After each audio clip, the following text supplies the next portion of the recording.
vécu d'extraordinaire. Puis tout à coup, c'est comme si là, je me ramassais à être le centre de l'attention. Fait que c'est vraiment facile de se créer une espèce d'identité extraordinaire qui est totalement factice, cela dit, puis de devenir quelqu'un d'un peu... Ben, tu sais, quand on dit les gens, ils pètent plus haut que le trou, tu connais cette expression-là, j'imagine, hein? Mais... Ils sont pas... c'est pas comme tu savais dans le plan. Oui, c'est pas moi qui l'ai demandé.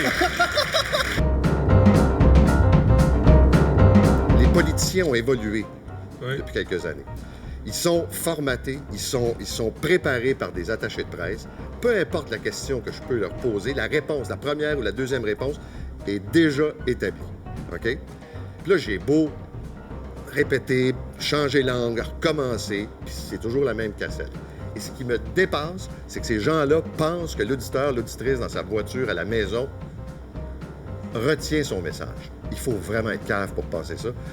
Et prendre surtout le public pour des imbéciles. C'est très insidieux, puis c'est très dangereux de tout le temps émettre des opinions sur tout sans réfléchir. Puis on vit dans ce monde-là, puis après ça, les gens reviennent sur leurs idées, puis moi, j'aime mieux... C'est l'instant. Ouais, puis tu sais, je veux dire, dans 8, on a choisi ce qu'on a dit. Mélissa Meyer-Falkenberg, auteure, animatrice de télé, bienvenue à Deux Hommes en Or. Merci.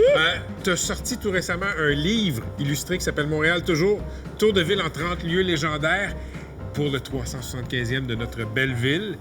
En quoi ton livre est différent de tous ceux qui sont sur le marché sur Montréal? My God. Ouais. Allô? Les vraies questions chez nous. Ben, pour moi, là, Montréal, c'est la ville qui est à la fois la plus rock puis la plus peace and love au monde.